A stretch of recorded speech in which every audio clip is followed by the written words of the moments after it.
Om Swastiastu, salam nama budaya. Assalamualaikum warahmatullahi wabarakatuh. Salam sejahtera buat kita semua. Nama saya Diah Kanyawati. Saat ini saya lahir di Denpasar 11 April 1971. Menamatkan sekolah dasar saya di SD 5 Saraswati Denpasar. Dilanjutkan di SMP 1 Denpasar, kemudian SMA 3 Denpasar. Saya menamatkan spesialis saya, kemudian melanjutkan konsultan saya di tahun 2012. Saya adalah lulusan Universitas Udayana untuk sarjana kedokteran dan profesi dokter. Kemudian untuk konsultan saya adalah Universitas Indonesia tahun 2012. Kemudian saya menamatkan S3 saya tahun 2015 juga dari Universitas Indonesia. Saya dikukuhkan di bidang emergensi terapi intensif anak.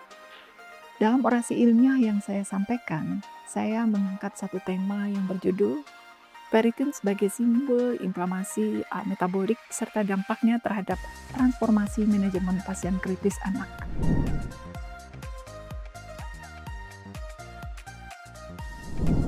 Sepsis ini adalah merupakan salah satu penyebab utama kematian di ruang perawatan intensif anak.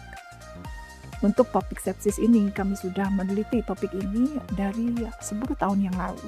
Namun tantangan yang terbesar bukan hanya pada infeksi tersebut, melainkan bagaimana tubuh merespon terhadap infeksi tersebut. Angka kematian yang tinggi adalah merupakan kematian terbesar atau tantangan terbesar kita saat ini. Paradigma sepsis saat ini telah berubah. Sepsis tidak lagi dipandang sekedar infeksi, tetapi sebagai gangguan kompleks antara inflamasi, metabolisme, dan juga disfungsi vaskuler. Dalam konteks ini, penelitian kami memfokuskan pada beberapa hal, salah satunya adalah ferritin. Ferritin sebelumnya dikenal sebagai protein penyimpan besi, dan kini dipahami bahwa ferritin bukan hanya protein penyimpan besi, namun juga penanda inflamasi, mediator daripada stres oksidatif, sekaligus prediktor keparahan penyakit. Penelitian kami menunjukkan bahwa kadar ferritin yang tinggi itu berhubungan kuat dengan peningkatan risiko kematian pada pasien anak dengan shock sepsis, bahkan hingga puluhan kali lipat. Lebih jauh, kondisi seperti obesitas dan hipertensi pada anak yang telah kami teliti di seluruh kabupaten Pulau Bali ini menunjukkan bahwa kondisi obesitas dan hipertensi ini menciptakan suatu keadaan inflamasi kronis yang memperburuk respon tubuh pada saat sepsis terjadi. Data di kami menunjukkan hanya data di Pulau Bali, tapi kami yakin bahwa data di seluruh Indonesia bahkan seluruh dunia menunjukkan angka yang sama. Artinya, inflamasi yang kronis itu sudah terjadi bahkan sebelum anak masuk ke ICU. Dengan demikian, kami bisa sampaikan bahwa ferritin merupakan simpul yang penting yang menghubungkan antara inflamasi, metabolisme, dan luaran klinis pasien kritis anak.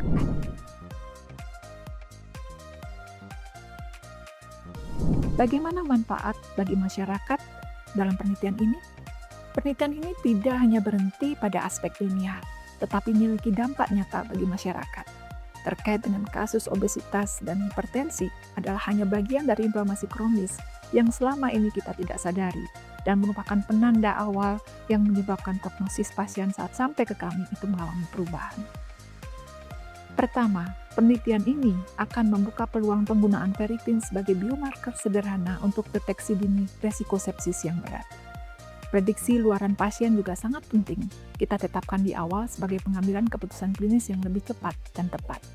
Kedua, hasil penelitian ini menekankan pentingnya pencegahan dini, khususnya terhadap obesitas dan hipertensi pada anak. Kedua kondisi ini adalah kondisi yang sangat sering kita temui pada anak-anak kita. Karena kondisi tersebut memperburuk perjalanan penyakit kritis, maka awareness kita sebagai bagian dari masyarakat untuk mencegah obesitas dan hipertensi tersebut sangat penting. Yang ketiga, penelitian ini mendorong transformasi sistem layanan kesehatan. Mulai dari penguatan layanan primer, sistem rujukan yang lebih efisien. Kenapa?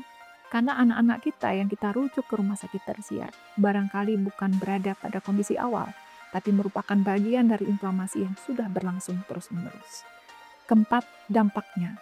Dampaknya berkaitan dengan pembangunan berkelanjutan atau SDG, khususnya pada kesehatan anak, kualitas hidup anak, dan juga bagaimana pendidikan dan kesejahteraan mereka sebagai bagian dari keluarga mereka. Kenapa? Karena anak yang sehat adalah fondasi masa depan bangsa.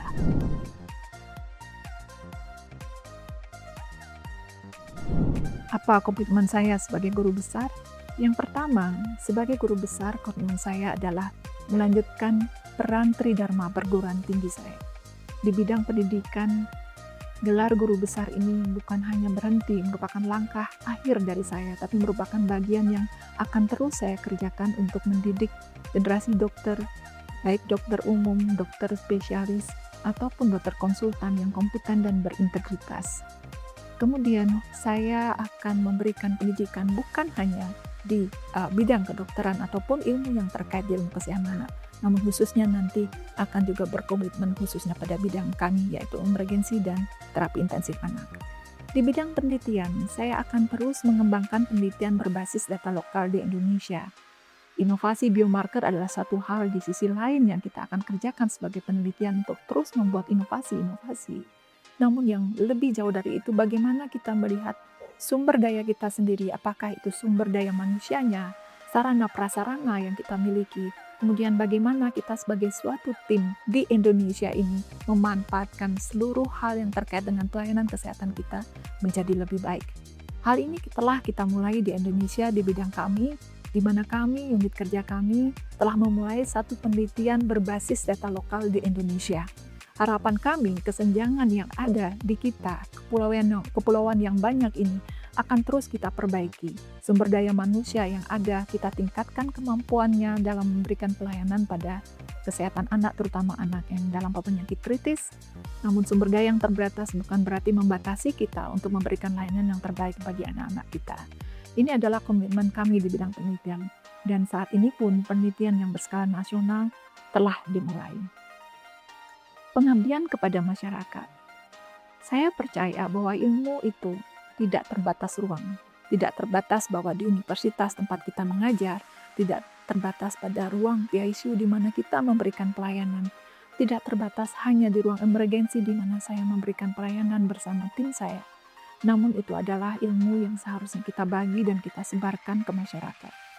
Melalui apa? Melalui edukasi kesehatan kepada masyarakat yang datang, baik yang datang pada tempat kita, bagaimana kita berbagi temuan-temuan kita kepada rekan-rekan dokter umum kita yang juga melayani pasien di layanan primer, bagaimana kita memberikan edukasi pada nurse, bagaimana kita melatih masyarakat untuk bisa menjaga kesehatan mereka sendiri dan menangani kedaruratan seandainya mereka mendapatkan hal tersebut.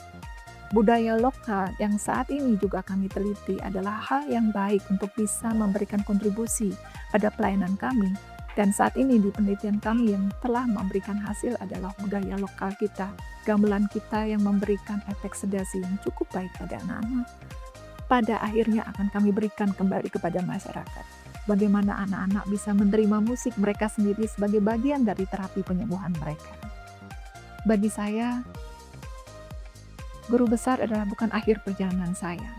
Di akhir perjalanan saya adalah bagaimana post ICU atau pediatric ICU care ini adalah menjadi pelayanan kami yang paripurna, di mana kami tidak berhenti pada saat anak itu selesai kami layani di ruang intensif kami, tapi bagaimana juga setelah mereka kembali ke masyarakat, mereka menjadi anak yang utuh. Sekali lagi bagi saya, guru besar bukanlah akhir perjalanan, melainkan awal dari tanggung jawab yang lebih besar untuk memberikan dampak yang lebih luas, khususnya kepada masyarakat.